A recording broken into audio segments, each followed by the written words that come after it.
Tempête Ingrid, vent violent, pluie intense sur la Bretagne. Voilà ce qui nous attend dans les jours qui viennent. J'ai analysé les derniers modèles météorologiques et cette dépression mérite notre attention. Pas de dramatisation inutile, mais les conditions vont se dégrader significativement, particulièrement sur la façade atlantique. En ce moment, le contraste à travers le pays est déjà marqué. La Bretagne subit des pluies soutenues depuis plusieurs jours. Des cumuls importants se sont accumulés cette semaine. La mer est agitée sur le littoral, avec une houle forte qui martèle les côtes vendéennes et le remblai de Saint-Gilles-Croix-de-Vie. Le vent commence à se renforcer. Comparez ça aux conditions sur la côte d'Azur. Beaulieu-sur-Mer profite encore d'un temps relativement calme ce matin, malgré un peu de pluie. Le Var a vu 8 degrés ce matin avec un ciel couvert. Plus au sud, Nice affiche des températures plutôt douces pour la saison. Dans le Tarn, les pluies sont accueillies favorablement. Après une année 2025 déficitaire en eau, les réserves commencent enfin à se remplir. C'est rassurant pour la gestion de l'eau durant l'été prochain. En Dordogne, de belles averses se sont abattues cet après-midi. Le Périgord noir a enregistré 7 degrés ce matin avec un ciel gris et de la brume dans les vallées. Un régime de giboulée S est mis en place avec une baisse des températures. En Ariège, les précipitations ont provoqué des chutes d'arbres sur les routes. C'est une des réalités de la vie en montagne durant cette période. Maintenant, parlons de ce qui arrive. La dépression Ingrid va traverser nos régions à partir de jeudi soir, et c'est son passage qui va générer les conditions les plus difficiles. Selon les derniers bulletins de Météo France, cette dépression est en phase de cyclogénèse. Pour ceux qui ne sont pas familiers avec ce terme, cela signifie qu'elle s'intensifie rapidement. On parle parfois de bombe météorologique quand ce processus est particulièrement explosif. Les modèles Arpège et Arome montrent une trajectoire qui va affecter principalement la Bretagne, le littoral du Cotentin et une bonne partie de la façade atlantique. Le modèle ECM2EF confirme cette tendance. Il y a un bon niveau de confiance dans cette prévision à cette échéance. Voici ce que nous attendons. Des rafales de vent atteignant 110 km/h dans les terres de Bretagne. Sur le littoral breton et le Cotentin, les rafales pourraient localement toucher 120 km/h. En mer et sur les côtes les plus exposées, certaines rafales pourraient même dépasser 130 km/h. Ces valeurs sont significatives, pas du niveau des tempêtes de décembre 99, où Lothar et Martin avaient généré des rafales dépassant les 200 km/h avec des conséquences dramatiques. Mais Ingrid reste une tempête sérieuse qui nécessite des précautions, ce qui rend cette situation particulièrement intéressante d'un point de vue météorologique, si est le passage du front occlus. Derrière la dépression principale, un régime de traîne va s'installer. Ce régime apporte généralement de fortes instabilités avec des averses violentes et des rafales de vent tout aussi importantes que lors du passage du système principal. Autrement dit, ne vous attendez pas à ce que les conditions s'améliorent immédiatement après le passage de Ingrid jeudi soir. Les rafales violentes vont persister vendredi et les averses vont continuer. Pour la Bretagne, vous êtes en première ligne. Vous avez déjà accumulé des quantités de pluie importantes ces derniers jours. Les sols sont saturés. Le risque d'inondation locale existe particulièrement dans les zones basses et près des cours d'eau. La combinaison de pluie supplémentaire et de vent violent va créer des conditions difficiles. Sécurisez tout ce qui peut s'envoler. Les objets de jardin, les poubelles, les outils laissés dehors. Rentrez ce qui peut l'être. Vérifiez l'état de votre toiture si vous le pouvez en toute sécurité. Élaguez les branches fragilisées avant l'arrivée de la tempête si vous en avez le temps. Pour les personnes âgées, et je sais que beaucoup d'entre vous ont des parents ou des voisins concernés, limitez les déplacements jeudi soir et vendredi. Les conditions vont être vraiment mauvaises. Ce n'est pas le moment de prendre des risques inutiles. La Normandie va également être touchée, particulièrement le Cotentin. Les mêmes précautions appliquent. Le littoral va subir une mer très agitée avec une houle importante. Évitez de vous approcher des côtes durant le pic de la tempête. Les pays de la Loire et la Nouvelle-Aquitaine vont voir des conditions se dégrader également, mais avec une intensité légèrement moindre qu'en Bretagne. Attendez-vous tout de même à des rafales pouvant atteindre 90 à 100 km/h localement, avec des pluies soutenues. La Vendée va être concernée. La côte vendéenne va subir des vents forts et une mer démontée. Si vous habitez près du littoral, soyez vigilants au risque de submersion dans les zones les plus exposées, même si ce n'est pas comparable à ce que nous avons vécu lors de la tempête Xynthia en février 2010. Maintenant, parlons de ce qui va se passer après le passage de Ingrid. Et c'est là que les choses deviennent moins réjouissantes pour ceux qui espéraient un retour rapide au calme. Les perturbations venteuses et pluvieuses vont s'enchaîner. Nous sommes partis pour au moins 10 jours de temps perturbé, peut-être même plus. Ce n'est pas une situation exceptionnelle pour un mois de janvier, mais après plusieurs semaines de pluie quasi continue dans certaines régions, je comprends que beaucoup d'entre vous commencent à saturer. Pour l'Île-de-France, vous avez eu un hiver plutôt calme jusqu'ici. Température autour de 8 degrés, ciel gris, rien de vraiment remarquable. Vous serez moins impacté par Ingrid directement, mais les perturbations suivantes vont vous concerner. Attendez-vous à des pluies régulières et à quelques coups de vent dans les jours qui viennent. Le Grand Est, l'Alsace et la Lorraine sont pour l'instant relativement épargnés par cette séquence atlantique. Les températures restent fraîches, mais les conditions sont plus stables. Cette accalmie relative va se poursuivre quelques jours encore. Les Alpes ont connu des chutes de neige ce matin à moyenne et haute altitude. Les conditions changent rapidement en montagne. Si vous devez vous déplacer en altitude, vérifiez l'état des routes et équipez-vous correctement. Le risque d'avalanche peut augmenter avec les nouvelles chutes de neige. Consultez les bulletins de Météo France Montagne avant toute sortie. Dans les Vosges, de la neige a également été signalée ce matin, fondant rapidement sur les routes en basse altitude. Les températures en altitude restent négatives, permettant à la neige de tenir au-dessus de 1000 mètres environ. Le Jura a enregistré des températures particulièrement froides ce matin, descendant jusqu'à moins 12 degrés dans certains secteurs. Ce froid vif contraste fortement avec la douceur de la façade atlantique. C'est typique d'une configuration où différentes masses de ARS affrontent sur le territoire. Le massif central se trouve en position intermédiaire. Vous allez voir la pluie se transformer progressivement en neige sur les sommets à partir de 1000 à 1200 mètres d'altitude dans les jours qui viennent. Les cumuls de neige pourraient être intéressants pour les stations de ski de moyenne montagne. La vallée du Rhône va servir de couloir pour certaines perturbations. Lyon et ses environs ont connu des conditions plutôt mornes ces derniers jours. 8 degrés et un ciel gris.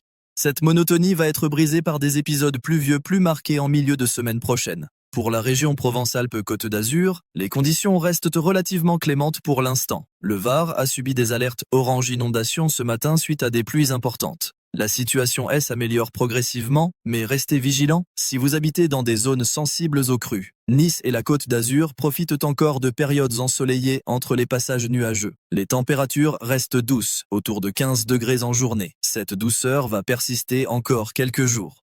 Biarritz et le Pays Basque ont connu un temps plutôt agréable ces derniers jours.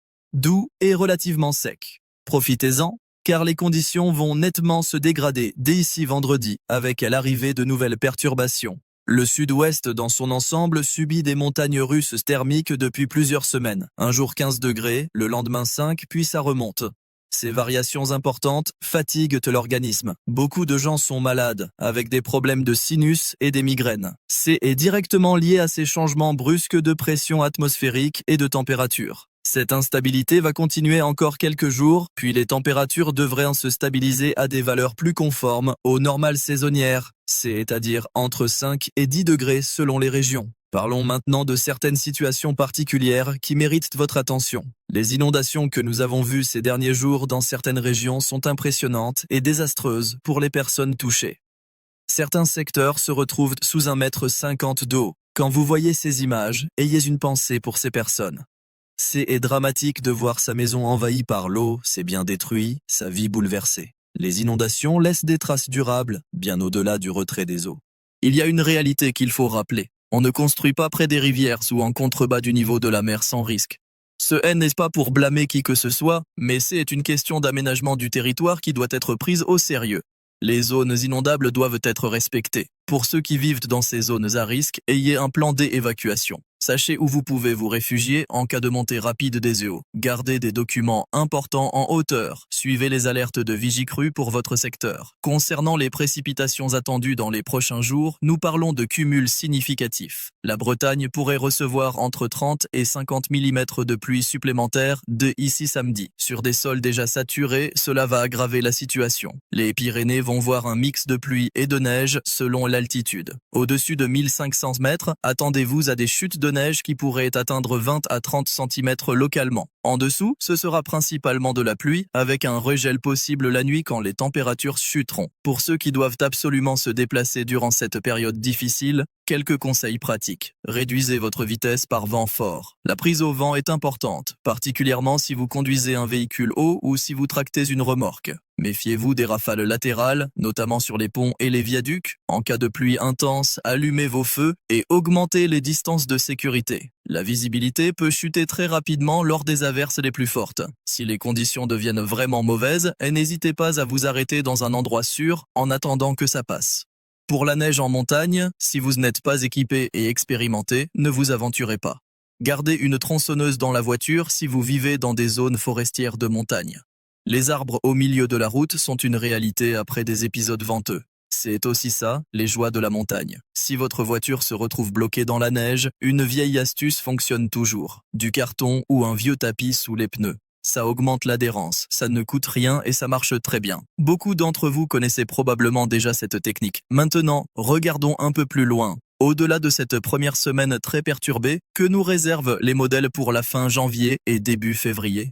Les tendances à long terme suggèrent une poursuite de ce régime océanique actif. Les dépressions vont continuer à circuler de l'Atlantique vers nos régions. Ce N est pas inhabituel pour la saison, mais l'intensité et la fréquence de ces systèmes sont au-dessus de la normale. Pour ceux qui espéraient voir un anticyclone S installé durablement, les nouvelles ne sont pas excellentes. Les modèles ne montrent pas de blocage anticyclonique significatif avant au moins la fin du mois. Cela signifie que le temps va rester instable, avec une alternance de périodes pluvieuses et de courtes accalmies. Les températures vont rester globalement proches des normales saisonnières, peut-être légèrement au-dessus sur la moitié sud. Pas de vague de froid majeure en vue pour l'instant, pas de redoux exceptionnel non plus. Juste un hiver classique mais particulièrement arrosé. Est-ce que nous allons voir de la neige en plaine? C'est la question que beaucoup se posent, particulièrement en Île-de-France où certains attendent un vrai épisode hivernal depuis des années. À court terme, non. Les masses d'air restent trop douces pour ça. À moyen terme, il y a une possibilité à surveiller autour de la fin janvier ou début février. Certains runs du modèle ECM-BDOF suggèrent une évolution vers une configuration plus froide, mais c'est très incertain à cette échéance. Je ne vais rien promettre tant qu'on n'aura pas vu comment les systèmes évoluent. Pour la Méditerranée, la situation reste à surveiller également. Un épisode méditerranéen N n'est pas à exclure si une dépression se positionne sur le golfe de Gênes avec un flux de sud et humide. Les épisodes Cévenol peuvent être violents, comme nous l'avons vu en septembre 2002 dans le Gard avec plus de 600 mm de pluie en 24 heures. Pour l'instant, ce scénario N n'est pas privilégié par les modèles, mais la situation mérite d'être suivie. Si vous habitez l'arc méditerranéen, restez attentifs au bulletin de Météo France dans les jours qui viennent. Une pensée également pour l'Italie qui a souffert de conditions météorologiques difficiles récemment. Les systèmes qui nous affectent ont souvent des répercussions sur nos voisins européens. La météo ne connaît pas de frontières. Revenons à Ingrid et aux conseils pratiques pour traverser cette période. Pour les agriculteurs et les éleveurs, sécurisez vos installations.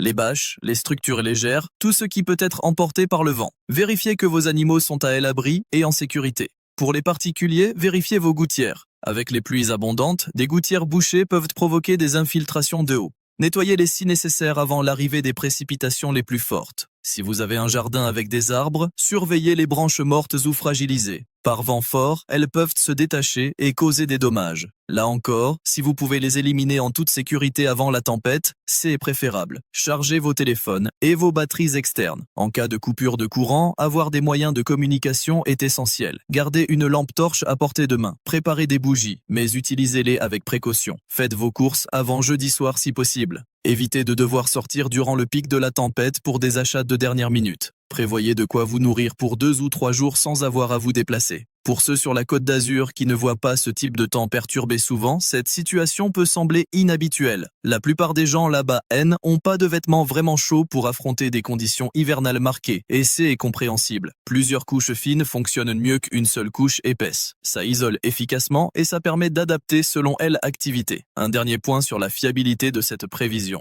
À l'échéance de jeudi-vendredi pour le passage de Ingrid, la confiance est élevée. Les modèles sont en fort accord sur la trajectoire et l'intensité du système.